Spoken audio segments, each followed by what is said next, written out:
FIFA throughout the years has always been known for its arcadey style gameplay. From playing free-flowing one-touch football to just sprinting down the wings, it's never been known for being realistic. This all changed in FIFA 23 however. Whilst it's still no one-to-one recreation of real football, it has taken strides longer than Haaland's legs towards realism. And that's not necessarily a good thing. Here's why realism will be the death of FIFA. Expected randomness. XR. Football players are far from perfect. I mean, just watch Maguire. Whilst misplacing passes might be a regular occurrence in real football, this should not be the case for in-game players. But this year, EA have severely toned down their passing ability, so much to the point that players will often just pass the ball off the pitch or straight to the opposition. While this offers a degree of realism, this is absolutely infuriating for the FIFA player due to its randomness and uncontrollability, making it incredibly uncompetitive as it puts an arbitrary ceiling on player skill. Now, this isn't something that's been brought in this year, it's always been a thing. After all, no in-game player is always making perfectly weighted passes. There's always been a degree of randomness. FIFA 23 however has just massively turned up the scale,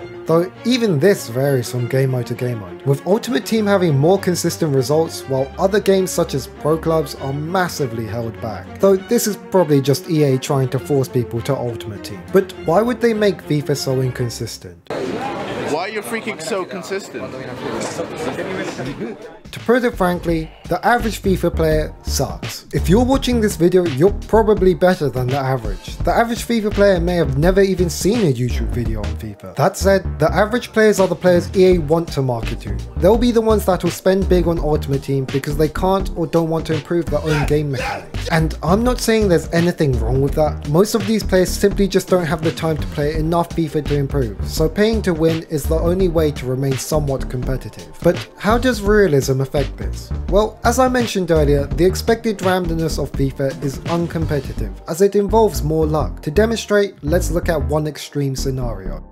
Imagine there's a FIFA game where there's absolutely zero luck involved. The better FIFA player will always beat the worse. For example, let's say the better player always wins 2-0. But now, if you add in luck, say the better FIFA player is unlucky and their goalkeeper is playing like Kepa, while the worst player is lucky and their goalkeeper is playing like Prime Neuer, the gap between them closes. And maybe even the score flips. Is this the fault of the good player? No. And of course the luck could be switched around, in which the better player is lucky and the bad player is unlucky, in which case the gap between them increases and say the score becomes 4-0. But this doesn't really make a difference, as the better player would have always won regardless when there was no luck anyway. It just increases the scoreline. Obviously these are two fake scenarios, but just think about all the times you felt that you were the better FIFA player and you should have won but didn't, and just how infuriating that feeling was. And that's what FIFA 23 has upped. By the way, I'm not saying that there should be no luck at all, as that would just be boring, but rather just tone it down a bit. The Haaland effect. Now, unpredictability isn't the only factor of realism that has been implemented. The gameplay physics has been changed to be more realistic too. If you've been playing a lot of FIFA, you've probably noticed the dominance of tool players, and this is because of what's called lengthing. In essence, when tool players build up speed, they basically become an unstoppable freight train. And this is a real thing. It's why Usain Bolt is the fastest man alive. Now, it's nowhere near to the same level as FIFA, where every single tool and unagile player becomes an Olympic sprinter, but it is a common misconception in real football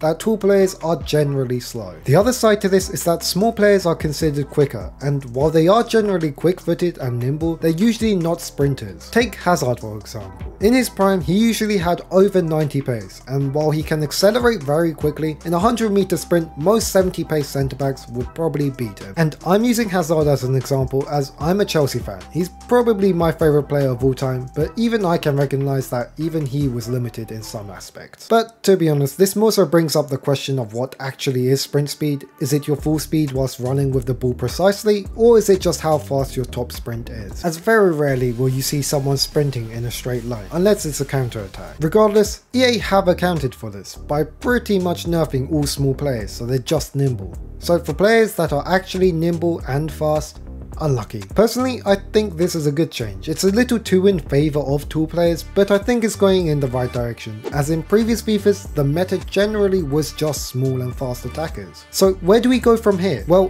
FIFA 23 is going to be the last FIFA, so it is kinda the death of FIFA, making this video not complete clickbait. But even with that said, the numbers and trajectory of FIFA 23 is not looking good. And like I said earlier, this doesn't affect every game mode equally. Some game modes definitely got the favourable treatment.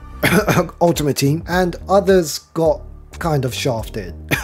Pro gloves. But personally, I hope EA do dial down the randomness. While this more realistic gameplay is a breath of fresh air and arguably more aesthetically pleasing, in the long term, I think more people will become fed up with the random factor. But let's be honest, whatever keeps the cash cow that is Ultimate Team fed, that's the only group EA truly care about. And on that depressing bombshell, I hope you guys enjoyed this video. It's a different sort of video than what I'm used to doing, but what do you guys think? Do you think FIFA is being effective in a bad way or a good way? Regardless, I hope you guys have a great day, and bye bye.